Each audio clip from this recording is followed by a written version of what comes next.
your name, hometown, just to begin, if you want. Dustin Barca, Kilauea, Kauai.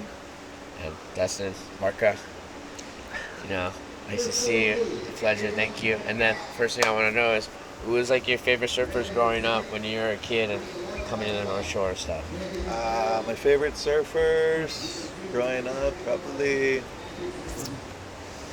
Shane Dorian, Kelly Slater, Andy and Bruce, because I surfed with them every day, and then some of the local legends like Uncle Titus and Uncle Terry Chung. Probably my favorites. Uncle Celso. How was it when you came to the North Shore for the first time? What was the experience like for you? A lot different than it is now. Oh, for sure. Of course. And Frick, when I first came to North Shore was, still had guys like Johnny Boy and Uncle D guys and everybody, and there was still a freaking pecking order. I used to come here and stay with Uncle Brian. Right, okay. Uncle Brian Surratt, and we pretty much see somebody get beat up every time we went surfing. So it was a lot different than it is now. Right, I know there's not much cameras and iPhones and all that, so it's a little bit more but, Wild West. Then it kind of got out of hand for a little while, and then some guys came and started regulating again, and then I was kind of I was like the youngest guy in that group of people, so kind of started pulling some order back into the water over here. Right. And, like you said, you go with Andy and Bruce and those guys, and how was that, like, surfing with them and pushing each other? And you were on tour with them. What was the experience on tour and all that? Yeah, I actually got on tour right the year they both retired. Oh, right. Yeah, so it sucked. But you still made the tour. That's rad, and that was badass. I just remember that. But yeah, I mean, growing up with Andy and Bruce, definitely seen them do way crazier shit than you ever see in any movie. And surfing spots that you couldn't film, that they're doing the craziest shit ever. And yeah, I seen those guys do the kind of surfing nobody'd ever see except for the guys who are out. Right. If they ever seen it, probably be the best surfing ever done. Right, guaranteed. Yeah. And then, where was like your favorite travel destinations, and surf trips you did? Favorite trips, probably to Tahiti. It's just like home, and everybody's cool and same vibe, They got the mean aloha spirit over there. Right. And then I like going to Japan too. Japan's a good one? Just because eat good food. Right. And the guys just take care. What's that bit? And Japanese people are like so cool. And then, how was it? You're on Oakley too, and you guys had a house. How was it living there and running the show with Rico, running the program over there? How was that like? And kind of. Yeah, it was a little era. Yeah, we had a little era over there. 10 years of freaking living in that house, and just gave us the opportunity to conquer our goals. And speaking of goals, what was like your best wave you got out here? Because that's probably everyone's goal, right? To get a sick one out here. Do you remember? Like, can you tell us one, like a wave that stands out in your head? Yeah, I got a couple good back door waves that stand out, and then a couple big pipe waves that stand out. But one wave that stands out in my mind is probably like a off the wall wave I got. That was like almost like a second reef off the wall wave. Okay. You get like when I was like young too, like maybe 19 or something. Can you kind of tell us? Do you remember that day? I paddled out on like a 7-2, and it was like big, and like when it kind of almost feathers second reef, and I just like had such a big board, I just chip shot into this big off the wall freaking wave, and like there was a photo of it in Surfer's Journal, like one little picture, and it's like never got a video of it, never got nothing. I was just like always wonder about that wave. Right. Always wish I had on video of that wave or something. Right. Do you remember what board you were riding? Like who shaped it and stuff? Was it Thruster? Fuck, I think it was at that time when I was just getting, because I didn't have sponsors for a while, so I was just getting like Nick Fanning and everybody's broken boards and fixing them. No way. And then I'd have this uncle fix them for me, and then I was just riding like fixed broken boards for like a couple of years. That's freaking amazing. Because I got dropped by all my sponsors. Right. But you, right? You I proved. You I proved. beat up the Rip Curl team manager and got fucking banned from the surf industry for like 2 years. Hey, but hey, you came back though even stronger. And that made you a better person, and that's pretty. Yeah, it made me hungry, Right? No, that's Yeah. what we all need sometimes. It's just like, it's just like, whoa, okay, I gotta just change. Went from being like one of the best freaking juniors to having no sponsors and Right. working jobs to make money to come over here, and moved in with Braden guys and all the older guys that took me in. And I was at the bottom of the pecking order, bro. Right. But speaking, Push-ups, dishes, fucking sweeping, make sure the house is clean, right? You know what I mean? It's like cooking, yeah. cleaning, everything. Push-ups, 1,000 push-ups a It, day. it was almost a privilege to come stand on the North Shore with those guys, and like, it's not privilege, but you know what I mean, though, right? Yeah, I mean, that was like all the guys I looked up to. Right. So it's sick. It's kind of like they I was take in a you. house with Bruce, Andy, Kyborg, Chava, freaking Braden, all kinds, and everybody else coming in. I was just like the bottom of the. That's a heavy crew right there. And I don't think anybody got slapped more than me from Kyborg. I was a cocky kid. But hey, you proved to the surf industry and everyone that, if you work hard and you're hungry enough, you can make it, and that's pretty sick. I didn't even know a lot of that. That's super rad. I mean, the way I grew up, bro, I was supposed to be a drug addict or in jail, but Right. I just I never accepted that fate. Right. So. No, it's pretty. It's rad because I see what you're doing now too. You got the kickboxing classes up going, and you got the kids, and you're mentoring a bunch of kids, and like you got Legend and Mana.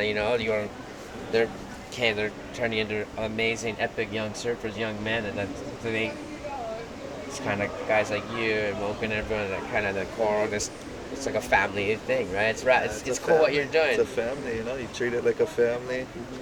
That way you care about everybody like family, and then you want the best for everybody, Like, seems like a lot in surfing, it's like every man for himself. Like, there's a lot of people who like are cool to your face, but like they kind of want to see you fail. Right. That might be the world, but I see that in surfing a lot. You're like, oh, sick wave, but you're like,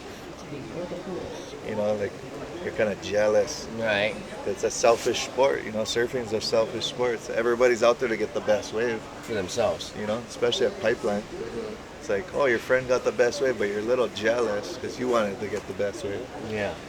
So it's like a real selfish sport. Now that I'm out of this scene, I can be real, like, truthful about it. But it's honestly, that's true though. Like nobody can tell me when their friend or some guy from another country gets the wave of the day. They're like, oh, nice wave, but deep down they're like, fuck, how'd that guy get that fucking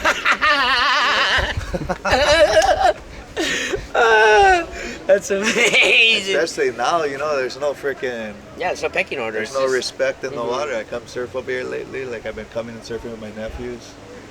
And there's a bunch of little kids from all over countries looking at you like little attitudes. And like, what the fuck is going on around here? Right. Sometimes. Like, so... I don't know about the kids nowadays around here. They gotta start making their presence felt a little bit more, I think, or else they're gonna get like stepped on. Because at the end of the day, when we go travel the world, number one, respect the locals. Right. You know what I mean? Yes. You don't paddle out to somebody's spot, paddle around everybody and try to catch the next wave. Right. Yes. Surfing etiquette is like one freaking dying thing. It is. Because there's people coming from other countries, they don't have that kind of etiquette. It's like a rat race, you know what I mean? Mm-hmm. Like every man for himself, they're out there like this trying to catch waves. Right. So it's like, you gotta really start teaching the next generation the etiquette of surfing. So. Etiquette and the history of surfing too. Like I said, don't forget your history, bro. Seriously, Know all these guys, bro. You guys don't even know the originators of big wave surfing. They don't know the. There's kids that don't even know. There's kids that don't know Jerry Butch Van Lopez. I'm like, Arsdales. what? They don't know the Jose Angels. They don't know Mark Foos. They don't know Uncle Tony Monizes. They don't know how freaking nuts these guys were when we were kids. They don't know how nuts they were the generations before us. They don't even care. Like me, I grew up like fucking studying surf magazines, watching all the old freaking, looking at old surf magazines. I was like an encyclopedia of surfing when I was a kid. That's why magazines are epic, and then it's just it was a And now it's like kids only know who is who in the last like 5 years. You know, I see surfing like one tree without a root system nowadays. right. It's like a tree without a root system is when freaking bound to die, you know. And now you see the sport is like dying. Shit. Kids don't even get paid anymore. Nobody can even get on surfboard. All these guys surf good, but it's like I think they lost that root system.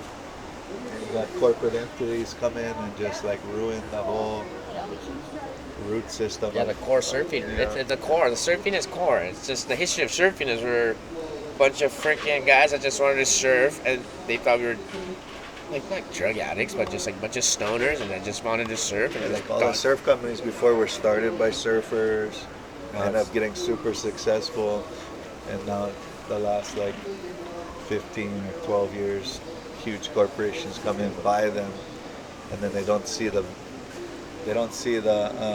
validity or whatever in anybody. They only see numbers. yes. You know what I mean? So, like what just happened with Ruka and all these other companies, a corporate entity comes in and buys them, and they think, oh, we only need 2 guys because all these other guys is whatever. Yeah, but they don't know that's But how they you don't build know the that brand. that's how like those guys are who they are in their communities and their countries, and that's what makes the business go worldwide, you know, like so. It's They building a don't see that. relationship. They don't see that. They only see like numbers in front of them. They don't see like how those numbers even got to where they are. But you know, I'm sure they probably we're not raised like them, and they never seen how we were raised. And it's just a different world, you know. That's why, like you said, they see numbers. We see a different side of. I think we're coming around, you know, like Yes. look, Blak Bear started by my friend Teva, grew up with, from the roots, started from nothing. You know, Pat Tenori started his new company, Tenori, starting from, you know, it's not a corporate entity starting anything. It's like people starting companies again. John Florence starting his company. You know, there's all these companies starting. Keikoa. Yeah, Alba. Yeah. Yeah. So, So it's like, yeah. you know, it's cool to see the next era of like surf companies. surfers starting companies, or just like normal people starting companies again, you know, and then seeing them like progress is cool, you know, because then people start understanding why to support these companies, Right. you know. And well, you know how we're giving out 10 G's for this whole thing. What do you think's gonna win? If you had to guess. I don't know, guys are getting some Predictions. good waves.